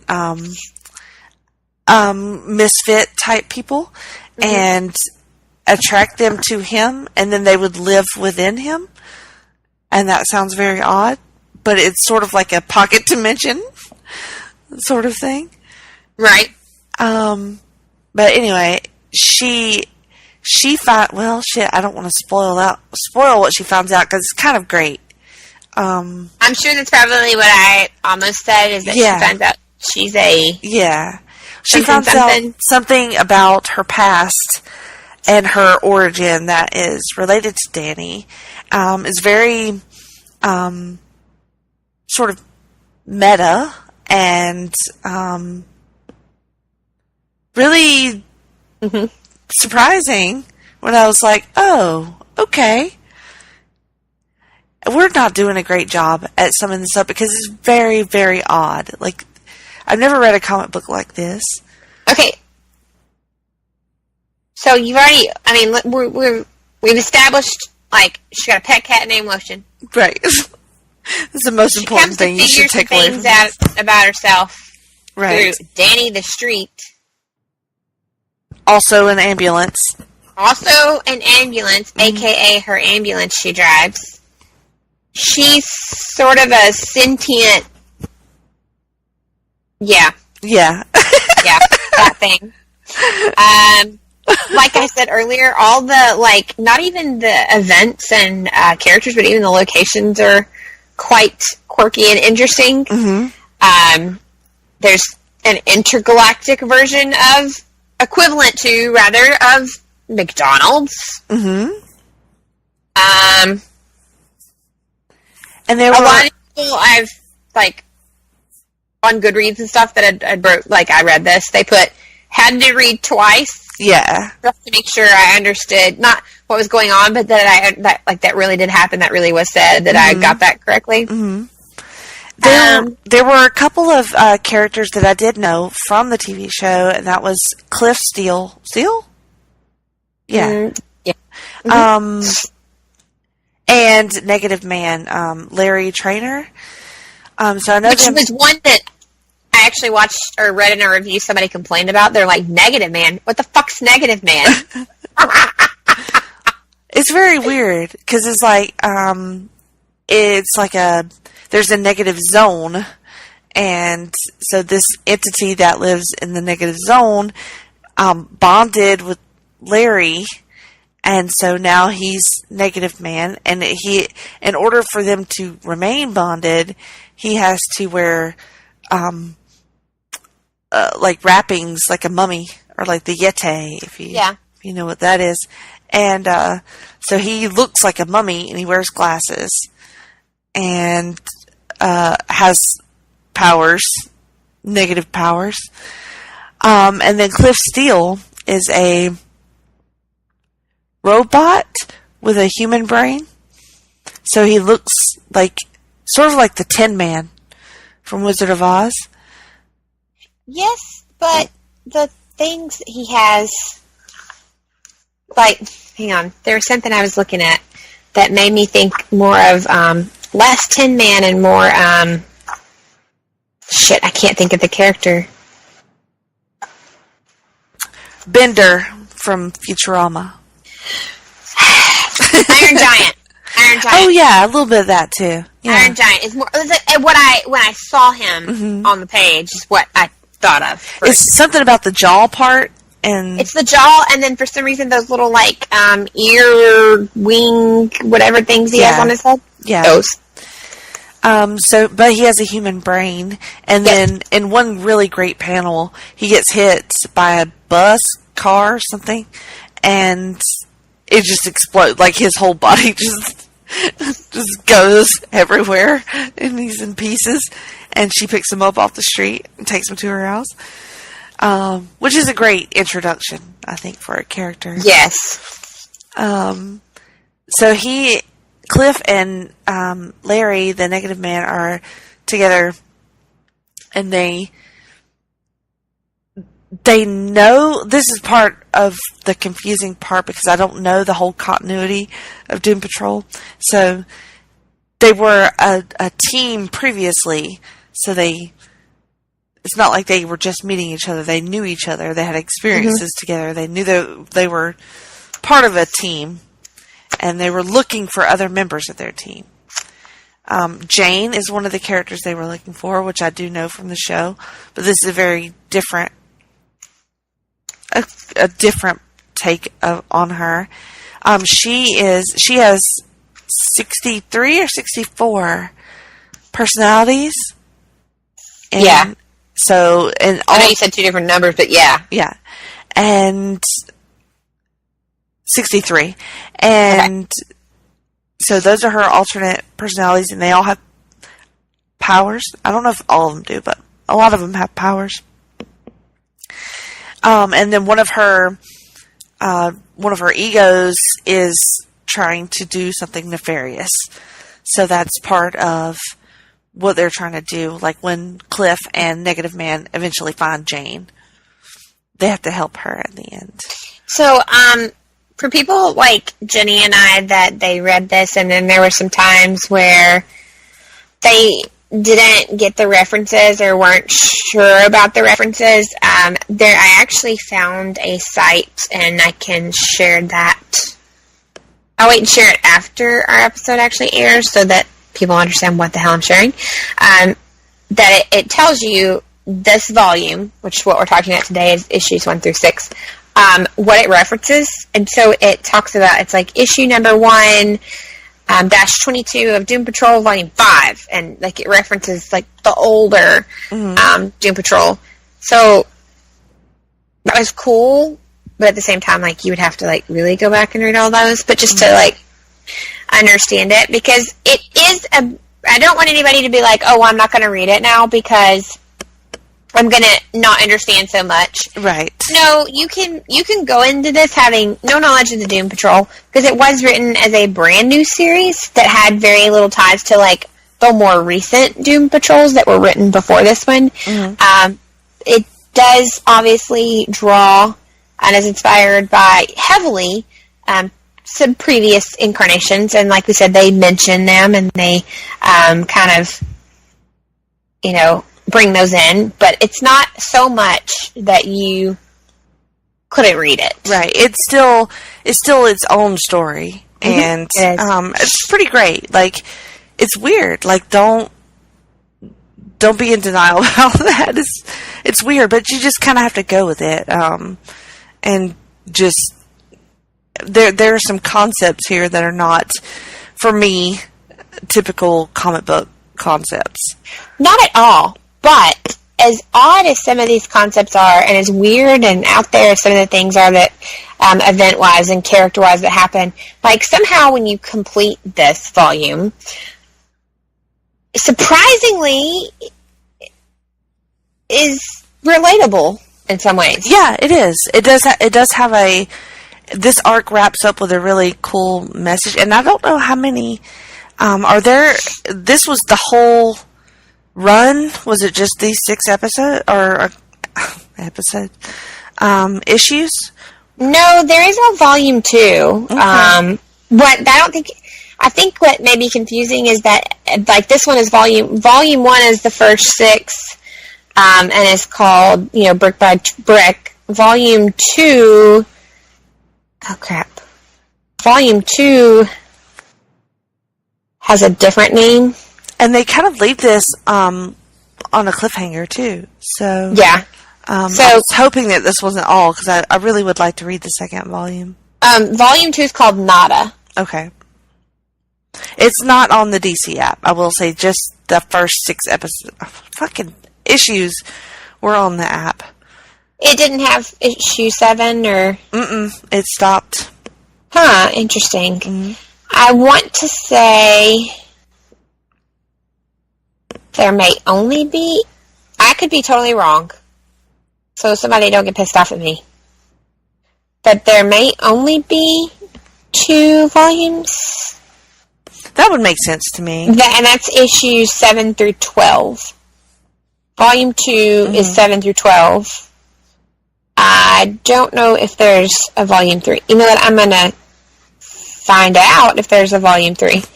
But I do know there's obviously a 1, because we're talking about it.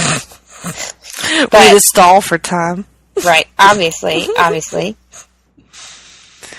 Anyway, it does not look like Gerard Way's version has a volume 3. Okay. Now, should you Google or go into Amazon and search Doom Patrol Volume 3, you are going to get the Grant Morrison, right. version. So the other, okay, gotcha. Right. Something else I wanted to mention was the artwork. I thought that the artist here is named Nick Darrington, who I've never heard of, but I really enjoyed it. It looks sort of like some of the splash pages looked like more modern comics, and they were really pretty, very well done.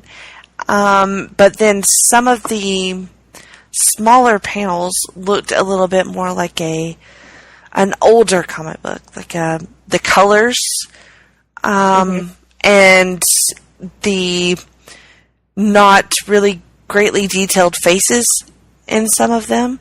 Like if it was a faraway view and you weren't seeing the person's face very well, it looked a bit like something older, an older style comic book. So it's consistent but inconsistent, but in a way that it's like his quirkiness comes out that adds like a certain level and depth, honestly, in my opinion, to the book. That very much just complements the book overall, pretty much. And tone-wise, like you talking about like the different colors and stuff, tone-wise, it hit the mark for me, because if you'd gone any lighter, it would have been like juvenile mocking. And then if you'd gone darker, we would have gone into like an area that I don't know if any of the other Doom Patrols go into. Of course, they're serious in anything, but this is with its fun little unique way that it is. And we keep using the same words, like weird, odd, unique, quirky, but that's what it is. It is. And the art was like really playful, really, like kind of how the story is. Not too like you don't want to draw it the way like the current My Little Pony is. That would be too like you were cartoonish. You're making like you're making fun of or trying to be funny and not reaching that mark. And then if you went any more dark, it just wouldn't fit. Yeah, I thought it was really well done. I enjoyed the artwork. It made me want to seek out any more art that this guy might have. And I really enjoyed, in particular, the way that he drew Cliff. Okay. I really liked that, blocky robot look that Cliff had. And then just, there was, in the background, pay attention to the backgrounds of the panels. Yes. There's some really, like, funny stuff just randomly in there. And there's some sneaky good one-liners. Cliff has a couple. Casey has a couple. And really one funny gag about her leg that I don't want to give away, but I thought was pretty funny. That one was good. I will say they did notate that their colorist is different than their artist. Mm-hmm. I don't know if you caught that. And she does an excellent job because I have friends that commission-wise either do the pinning part or do the coloring part. And watching someone's work that they're like, well, I'm the inks guy, I'm the pen guy. Mm-hmm. And then adding that talent that a colorist has, because putting the right rosy on the cheeks for, embarrassment or heat or, like, to display that in a panel is pretty important. Like, I don't want to say pretty important, it's very important. And you have huge chances to screw this up. So I kind of like what she was able to pull off here as well. Me too. Because it's dark when it needs to be, and then it's like super bright when it. I don't know. I just like to notate things, small things like that, because it plays to the overall story. Caden and I were having a similar discussion about this tonight. He does read chapter books. He prefers graphic novels, mangas. I think where he can visually, because he's very visual, especially with a diagnosis as he has. Their children tend to be more visual. And he was complaining about a book that they're having to read at school because he was saying, well, the author is just so descriptive. She's taking just such a long time to describe this one thing, and I don't understand why it's so necessary. And I'm like, well, honey, maybe she's just one of those authors that does that. Because you and I have talked here about authors that like drag on and on and on, tell you the color of one thing or the diagnostics of another.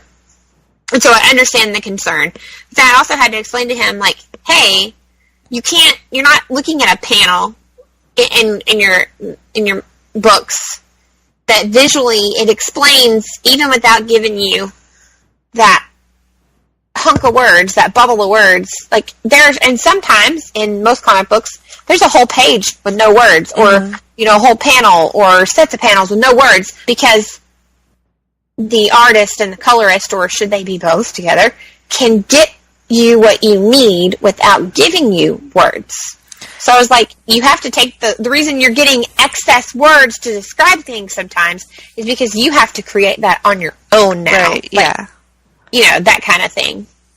There's a pretty great series of panels towards the end of this arc that did not have any words in it. And I thought it was really cool. Like, especially on my phone, like, with those panels, I could just flip, like, sort of quickly, and it looked like a little mini cartoon. I didn't think about that. So it was pretty awesome. What is your overall thought? Because I know sometimes you and I both don't like when comic books get too, or graphic novels or anything get too wordy, so to speak. Yeah, like they don't have those panels that give you a glimpse with no words. So sometimes you don't have to say something to present like a powerful part of the story. No, I enjoyed the words here because I thought I needed the information. So I didn't have any issue with the words, and but I did like that sequence towards the end of not using any, because I think that stands out quite a bit in a comic book like this. And I was just thinking of something that I wanted to mention, and I forgot it. Of course I did. I don't remember. Did you know any of these characters? Honestly, I would come across, like Negative Man. I was like, I know I've heard of that before. I think that one may have been just being friends with Kelly, though. Because Kelly does have Doom Patrol knowledge. And believe it or not, well, I say believe it or not, like, nobody realizes my husband, like, read comics. But my husband had somewhat of a decent Doom Patrol. He kept having to go, I think, if I remember correctly, I'm sure, maybe not, that kind of deal, because it's been a long time for him. Plus, I think I think this particular material makes you go, maybe I did mix that up. That kind of, yeah. Because it's so weird. What I was going to say is that I can see that this is sort of the most recent version of Doom Patrol, and there's many other stories with them, and it did make me want to sort of go back to the beginning and start there. Oh, for sure. Which Definitely. I think is pretty great for something like this to grab your interest enough to go back and read from the beginning. And like you said, that cover of that first volume, because yes, it's a comic, and I know you're not supposed to judge. I mean, I'm going to be honest with you, you shouldn't even usually judge your comics by their cover, because sometimes their cover can give you like a pretty crappy cover for what the whole book is giving you, for lack of better words, because I'm like getting sleepy. But that one was, I don't know, when I saw it on the shelf, it just kind of like stand out at you. It does, yeah. It has Boom! this very gripping image there. It's Right? weird. Makes you hungry for a second. It sure does. I'm hungry now. And I'm also sleepy. eyeballing this Reese's peanut butter egg. Oh, shit. Why did you say that? I'm sorry. I mean, if I gotta be hungry, then you gotta be hungry with me. I made a salad tonight, and I didn't even eat it. I got Panera. Alright, so anything else you want to say about Doom Patrol? I wish we could have given you spoilers, because there are things that I would have liked to maybe kind of sort of talk about, but I feel like this is one of these books, and Jenny and I, when we do reviews like this, we actually don't talk to each other about the other one's feelings before we do them. And then we kind of have to wing it with, like, are we spoiling this or not? I think the decision to not spoil it was a pretty good one, even though it was written in 2016, which surpasses the am I an ass hat for spoiling. That is true. Right. It's like, you're good. But also, I do really want people to read this, so... Right, but that's what I was going to say. In the same sense, this may not be one that... I know we have followers that probably, definitely without question, have read this. But we may that have never read this, and I would like to pick them to pick it up. Because who knows, maybe they've never read any comic, but they decide to pick this one up, and then they become like Jenny, and I'm looking at their... pull list going, I need to check myself. Miranda had to check herself recently, too. It was like, oh, boy. Well, a bunch of things that, like, had stopped, like, for whatever reason. Like, I thought they were, like, over. Like, all of a sudden, and these are, like, Cade comics, too. All of a sudden, either they have, like, new stuff, and so, because of the title, like, we're getting it again. And I'm like, whoa. I can't handle all this. So, yeah, I would say definitely 2 thumbs up for me. 2 thumbs for Jenny. It was a fun read. It was a quick read. Good art, good story, weird stuff. Visually pleasing, reader-wise, literary pleasing. I would also give it 2 thumbs. And I'm holding the book. Oh my God. Once again, I'm holding the book up and like Vanna Whiting it like everyone Like in you can see it. Geek Sassy Land can see me. Well, they just imagine that anyway. That's true. Long story short, though, remember we do know people that podcast, they actually do because it's like their only time to talk to each other. Mm-hmm. So they do actually, like, full-on Skype call each other. And then we might try that one day. Yeah, maybe. And then we're both like, yeah, maybe not. I don't know. So, yeah, 4 thumbs total. Go check it out. Volume 1 of Doom Patrol, Brick by Brick by Gerard Way. This is brought to you by... I believe it's it's a DC's Young Animal, if you're getting all, like, precise. Yeah. I highly recommend either DC Universe apping it, because then there's, like, a whole, like we said, fuck ton of shit to read that on you can there. enjoy on that app. Once again, no, we are not paid by that app or given free product. But we would gladly accept your free product, and then we'll continue to tell you how amazing that app is, DC. Just saying. All right. So I think it's about that time. What time is it, Miranda? Welcome to Geek and Sassy, where currently it is time for Nerd Eye Candy of the Moment. Well done. Jenny loves ASMR, I do. also referred to as Miranda's. Shit, Yeah. What's that channel? NPR. NPR, yeah. Mm-hmm. That is Miranda's ASMR NPR voice that Jenny gets tickled at every single time. I do. Oh, this is the part of the show that, like, we're trying to be all nice and, like, slow it down, and then we get super excited about our picks, and so I slow it down for like a millisecond. So, question. Yes.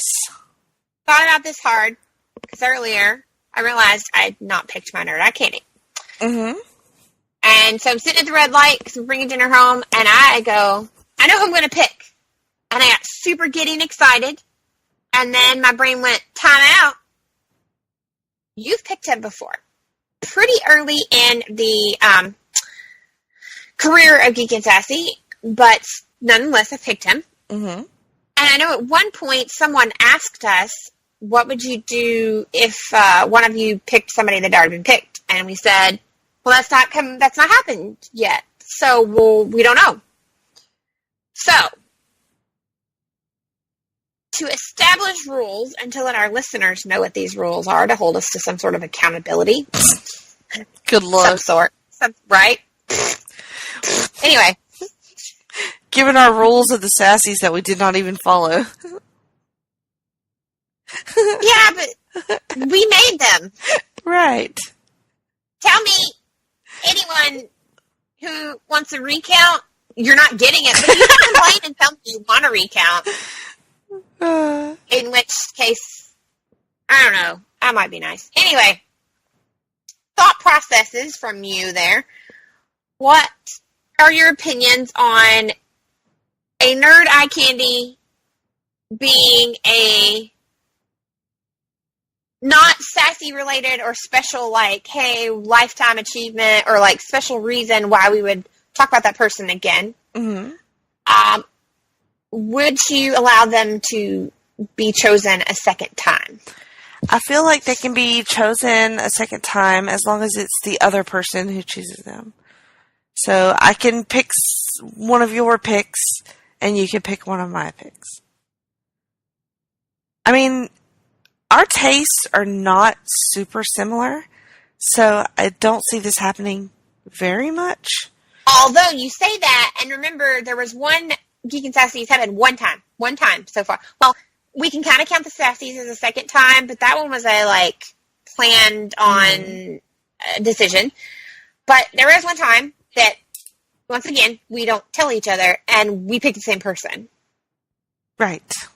And usually we both appreciate the other one's picks. But you're right. Like, for sure. Overall, we don't have the same taste, but we do have people that, like, we have similar feelings about. Mm-hmm. Or maybe I feel stronger or you feel stronger.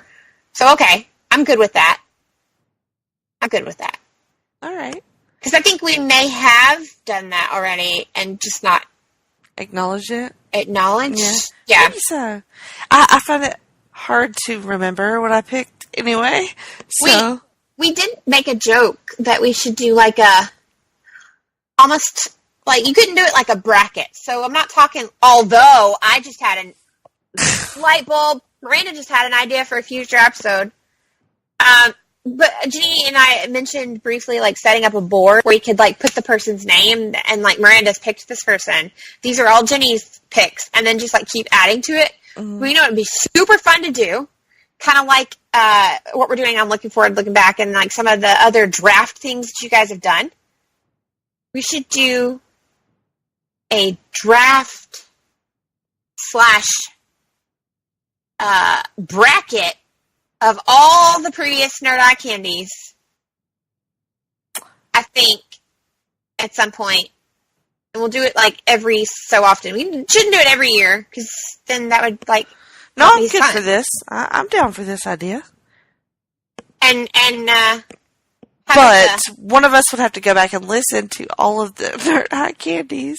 well, you just go to the end of every episode. Well, and okay, here's the other thing. I have a notebook, you have a notebook, and between the two of us, I'm sure, because not every episode do I write all my stuff down, I'm just going to be honest, and you're the same, but I'm sure between the two of us, we can come up with, we can get almost all of them from all of our previous episodes to figure that out. Well, I don't always write them down, but sometimes I do. Sometimes I come up with them on the end, but I'm pretty good about, if I have done written that I keep in front of me, that I add it to it. But yeah, so idea, and maybe we even get someone to join us so that when we have our discussions and we can help. Oh, yeah, definitely. Have somebody be like... Somebody Okay. like Tim Capel, perhaps. Ooh. He would be a good sound voice. I think so. All right, so moving on. Stay tuned. You may get a Nerd Eye Candy bracket Mm-hmm. to fill out, people. All right, here we go. Sure. I think this is funny that we're talking about this because I'm pretty sure that you've picked this person before. But I'm going to go with Zachary Levi. And I did that because I saw him in the Shazam movie. And he made you want to go, hallelujah! And he is like, he was, woo. Oh my god. You know what? The only complaint I will have about Zachary Levi and the Shazam, they got rid of his gray hair that makes him, like, so fine. Yeah, I would prefer gray hair. But you can't have outside of...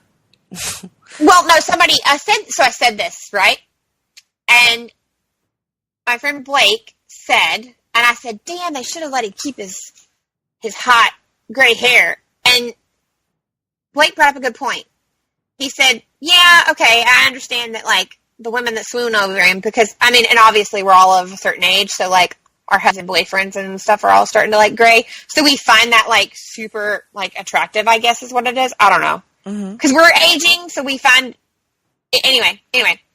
Blake said he buys what I'm saying and gets it, but the reason he thinks that he does not is because technically he turns into what Billy Batson's brain, and his brain has, like, as the idea picture of Right. what an adult superhero would look like.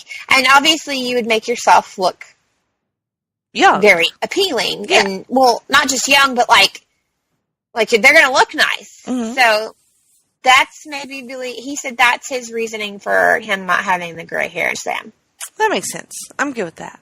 But I thought that Zach was in fantastic shape, and I thought he was super funny and super cute, and now I have a huge crush on him. I've always had a huge crush on him. He's He's great. an excellent choice. All right, who'd you go with? This is super hard. Like, I don't know if I've ever said that. Like, I think usually I always have a pick. Mm-hmm. Yeah, and I'm the one always scrambling for my Right? pick. For sure. But Are you going to pick that guy from Abducted in Plain Sight? I almost screw up a little. Like, I had to stop. I'm real and, tired. on that one. I'm getting... That is funny. But no. Can I lay down while I podcast? I see no reason why you couldn't. Okay, good. We're almost done. If I start snoring, just wake me up. All right? We're giving you another long one. Mm-hmm. So, just like I like it. I was waiting for you. I thought you were going to say it, but you didn't. I laughed anyway because I thought you were. I'm going to go with a specific, I'm going to go with a character, but fine-tune it to a specific scene in an episode. Okay. Okay. So, I don't remember the guy's name that is currently playing Nightwing. Or Robin. He's Robin. Brandon Thwaites or something like that. Brendan? Yeah, and he's been in something else I've seen before, but he's still, like, fairly new. Yeah. He's in his new name. Right. But I want to take, in episode 1, in the alley. Yeah. Like, I looked at Kelly, and I was like, oh, my God, he's bad. Yeah, he fine. And, like, I was having, like, a, whew, like, is that a, I don't know, whew. Everybody on Titans is hot, for sure. But, like, it's in that moment, like, he's cute. Because I even looked at Kelly at one point, and I'm like, oh, he's cute. And he reminds me, if you remember when they started Flash, Grant Gustin was obviously much younger. Right. Grant Gustin's a nice-looking man. Yes. But he was much younger, and he's a naturally baby-faced guy at that. Mm-hmm. But if you remember back to, like, season 1, he was, like, really young. Yeah. And then he pops on the scene, and you're like, he's a CSI, how old is he? So, like, he pops in, and I'm like, how old is he supposed to be? They do a favor, now that I think about it. Well, it's just the comparisons of the fact of, like, they're treating him like he's closer to 30 because it's like, hey, Detective so-and-so. But he looks like he's, like, barely old enough to drink, if he's even old enough to drink. Yeah, I think I questioned his age at one point. I did. But then that scene in the alley where he's, like, kicking the shit, and they're like, oh, they even crack a joke about, like, he's here without the bat. And then he lets loose, and I'm like, holy shit. I think I remember, like, him breaking somebody's arm and He does. Yeah, that was awesome. He does. And then when you, like, know why he's there, he's actually only there for one guy. But they all want to, like, get up in it and start trouble and think they can crack jokes about him being one man and that he just beat all of them's ass. Without the Batman, by the way. Yeah. So. All right. Oh. Speaking of Grant Gustin. Yes. So our Mexican restaurant has hired some new, I think it's family of, there's a girl that's married to one of the younger gentlemen, and I think it's like her brother or something that just got recently hired. And I think the kid probably thought I was some weirdo, like, cougar lady. Because every time he came to the table, I had to, well, I mean, it could happen. But, like, after, like, when I need my second husband for, like, looks and money. Right. Well, wait, I got looks from my husband, and, like, I don't really need that much more money. I'm good. Folks, I'm never getting married a second time. It's good. My husband has to live with me till, like, one or both of us die. And if I die first, I'm going to haunt him so he can never get married again. All right. So, anyway, this kid, I kid you not, and I was there eating after Caden's performance the other day with a friend whose daughter also performs in their choir group. And I looked at her, and I was like, okay, I've looked at him pretty hard, like 5 times, and I think he thinks I'm a creeper. But I was like, when he turns away from this table up here, look at him again. And she's like, okay, what am I looking for? Like, he looks like a young Grant Gustin. And she looked at me and went, oh my God. So, I may have to ask him. No, I'm just curious if he's ever heard that before. So I may have to, it got real busy at that point. But I may be asking the little waiter at the Mexican restaurant here, has anybody ever told you favor Grant Gustin? What you need to do is take a selfie with him and put it on the Geek and Sassy Facebook Well, no, page. I will then ask him. I'll be like, hey, you favor Grant Gustin, and this may sound really weird, but, like, can we get a picture with you so we can, like... so I could show my friends that I was like, hey... So I could put it on the internet and judge you? Right? Or if I could remember his name, I guarantee you I could find him super quick. Oh, that sounds really creepy, but I mean, hello. Everybody knows how to Facebook stalk. Duh. Wouldn't like stalk him. It would just be for solely showing you guys, like, seriously, he really favors, like, the young Grant Gustin. Alright, well, I can't wait to see it. Right? And on that note, Jenny and Miranda are falling asleep, are delirious, and would super now delirious. like Reese's eggs and Mexican food. Struggling. I'm hungry. What am I going to do? Sleep or eat? I'm gonna eat a bowl of cereal and then sleep. I might fall asleep in the cereal. I don't want to die because I drowned in milk. Yeah, that would fucking suck. Like, that's a horrible way to And I've die. had really horrible luck here lately. Yeah, so. that is true. You don't take any chances, okay? Right? Me and my black eye will just go on to bed. And that's a story for another day, ladies. Sure is. So you can always find me at the Twitter and the Instagram at Mom's Nerd. On the Facebook, we are Geek and Sassy. And Jenny is always at Jen. I'm at Jenny Cruz 2814, and Geek and Sassy is also on Twitter. And I think that's all. Not all the things. Well, the major ones that people like us old folks are on. So that would be your Holy Trinity: Facebook, Instagram, and Twitter. All right. Well, at 1:25 a.m., that is going to do it. Thank you for listening. And I think you're welcome for me talking this time.